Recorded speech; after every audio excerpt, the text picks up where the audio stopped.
सर्वशक्तिमान पिता, धन्यवाद पिता, आज के सुंदर बाइबल दिन के लिए धन्यवाद, आज के सुंदर सुबह के लिए धन्यवाद।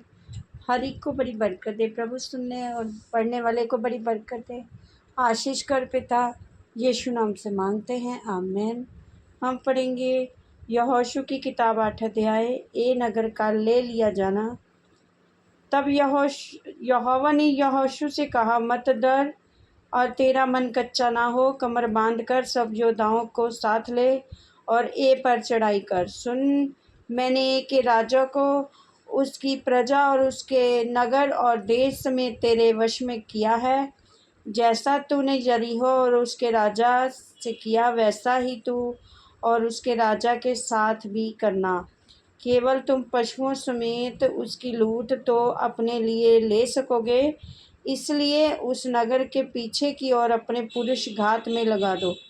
अतः यहोशू ने सब योद्धाओं समेत ए पर चढ़ाई करने की तैयारी की, और यहोशू ने 30,000 पुरुषों को, जो शूरवीर थे, चुनकर रात ही को आज्ञा देकर भेजा और उनको ये आज्ञा दी, सुनो, तुम आज उस नगर के पीछे की ओर घात लगाए बैठे रहना, नगर से बहुत दूर ना जाना और सबके सब तैयार रहना।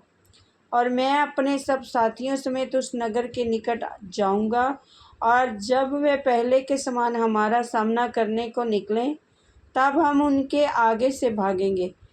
तब वे ये सोचकर कि वे पहले की भांति हमारी सामने से भागे जाते हैं, हमारा पीछा करेंगे। इस प्रकार हम उनके सामने से भागकर उन्हें नगर से दूर निकाल ले जाएंगे।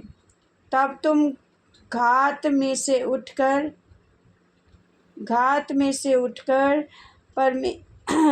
नगर को अपना कर लेना, क्योंकि तुम्हारा परमेश्वर यहोवा उसको तुम्हारे हाथ में कर देगा। और जब नगर ले लो, तब उसमें आग लगाकर फूंक देना। यहोवा की आज्ञा के अनुसार ही काम करना। सुनो, मैंने तुम्हें आज्ञा दी है। तब यहोशू ने उनको भेज दिया और वे घात में बैठने को चले गए और बेतेल और ए के मध्य और एक की पश्चिम की ओर बैठे रहे।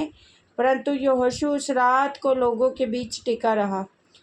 यहोशू सवेरे उठा और लोगों की गिनती लेकर इस्राएली वृद्ध लोगों समेत लोगों के आगे आगे ए की ओर चला, और उसने उसके संग के सब योद्धा चढ़ गए और ए के नगर के निकट पहुंचकर उसके सामने उत्तर की ओर डेरे डाल दिए, और उनके ए के बीच एक तराई थी। और तब उसने कोई 5,000 पुरुष चुनकर बेतेल और ए के मध्य के पश्चिम की ओर उनको घात में बैठा दिया। और अब लोगों ने नगर के उत्तर की ओर सारी सेना को और उसके पश्चिम की ओर घात पर बैठे हुओं को भी ठिकाने पर कर दिया। तब यहोशू उसी रात तराई के बीच गया।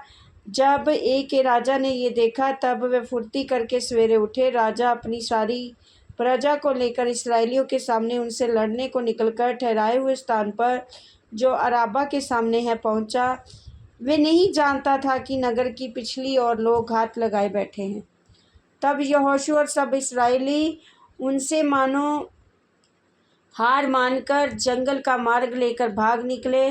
तब नगर के सब लोग इस्राएलियों का पीछा करने को पुकार पुकार के बुलाए गए, और वे यहोशू का पीछा करते हुए नगर से दूर निकल गए। और ना ए में ना बेतेल में कोई पुरुष रह गया जो इस्राएलियों का पीछा करने को ना गया हो। उन्होंने नगर को खुला हुआ छोड़कर इस्राएलियों का पीछा किया। तब यहोवा ने यहोशू से कहा, अपने हाथ का बर्छा ए की ओर बढ़ा, क्योंकि मैं उसे तेरे हाथ में दे दूंगा। और यहोशू ने अपने हाथ के बर्छे को नगर की ओर बढ़ाया, और उसके हाथ बढ़ते ही जो लोग घात में बैठे थे वे झटपट अपने स्थान से उठे और दौड़कर नगर में प्रवेश किया और उसको ले लिया। झटपट उसमें आग लगा दी। जब ए के पुरुषों ने पीछे की ओर फिरकर दृष्टि की तो क्या देखा, नगर का धुआं आकाश की ओर उठ रहा है। उन्हें ना तो इधर भागने की शक्ति रही ना उधर, और जो लोग जंगल की ओर भागे जाते थे वह फिरकर अपने खदेड़ने वालों पर टूट पड़े। जब यहोशू और सभी इस्राएलियों ने देखा घातियों के नगर को ले लिया और उसका धुआं उठ रहा है, तब घूमकर एक पुरुषों को मारने लगे और उनका सामना करने को दूसरे भी नगर से निकल आए। इसलिए वे इस्राएलियों के बीच में पड़ गए। कुछ इस्राएली तो उनके आगे और कुछ इस्राएली उनके पीछे थे। अतः उन्होंने उनको यहाँ तक मार डाला कि उनमें से ना तो कोई बचने और ना भागने पाया। और एक के राजा को वे जीवित पकड़कर यहोशू के पास ले आए। जब इस्राएली एक के सब निवासियों को मैदान में अर्थात उस जंगल में जहाँ उन्होंने उसका पीछा किया था घात कर चुके, वे सब के सब तलवार से मारे गए, यहाँ तक कि उनका अंत भी ही हो गया।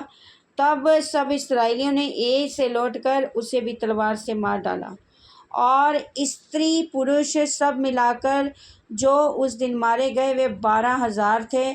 और एक के सब पुरुष इतने ही थे, क्योंकि जब तक यहोशू ने एक के सब निवासियों का सत्यानाश ना कर डाला तब तक उसने अपना हाथ जिससे वर्षा बढ़ाया था फिर ना खींचा। यहोवा की इस आज्ञा के अनुसार जो उसने यहोशू को दी थी, इस्राएलियों ने पशु आदि नगर की लूट अपनी कर ली। तब यहोशू ने एक को फुकवा दिया और उसने सदा के लिए खंडर कर दिया। वे आज तक उजाड़ पड़ा है। और एक के राजा को उसने सांझ तक वृक्ष पर लटका रखा। सूर्य डूबते डूबते यहोशू की आज्ञा से उसका शव वृक्ष पर से उतारकर नगर के फाटक के सामने डाल दिया गया और उस पर पत्थरों का बड़ा ढेर लगा दिया गया जो आज तक बना है। एबाल पर्वत पर व्यवस्था का पाठ। तब यहोशू ने इस्राएल के परमेश्वर यहोवा के लिए एबाल पर्वत पर एक वेदी बनवाई, जैसा यहोवा के दास मूसा ने इस्राएलियों को आज्ञा दी थी और जैसा मूसा की व्यवस्था की पुस्तक में लिखा है। उसने समूचे पत्थरों की एक वेदी बनवाई जिस पर औजार नहीं चलाया गया था, और उस पर उन्होंने यहोवा के लिए होम बलि चढ़ाए, मेल बलि किए। और उसी स्थान पर यहोशू ने इस्राएलियों के सामने उन पत्थरों के ऊपर मूसा की व्यवस्था जो उसने लिखी थी उसकी नकल बनाई। और वह क्या देशी क्या परदेशी सारे इस्राएली अपने वृद्ध लोगों, सरदारों, न्यायियों समेत यहोवा की वाचा का संदूक उठाने वाले लेवीय याजकों के सामने उस संदूक के इधर उधर खड़े हुए। अर्थात आधे लोग तो गिरिजीम पर्वत के और आधे एबाल पर्वत के सामने खड़े हुए, जैसा कि यहोवा के दास मूसा ने पहले आज्ञा दी थी। इस्राएली प्रजा को आशीर्वाद दिए जाएं। और इसके बाद उसने आशीष और श्राप की व्यवस्था के सारे वचन और जैसे जैसे व्यवस्था की पुस्तक में लिखे हुए हैं वैसे वैसे पढ़ पढ़ कर सुना दिए। जितनी बातों की मूसा ने आज्ञा दी, उनमें से कोई भी बात ऐसी नहीं रही जो यहोशू ने इस्राएल की सारी सभा, स्त्रियों, बाल बच्चों और उनके साथ रहने वाले परदेशी लोगों के सामने भी पढ़कर ना सुनाई। इस वचन के द्वारा प्रभु ब्लेस करेंगे। आमीन। सबको जय मसीह।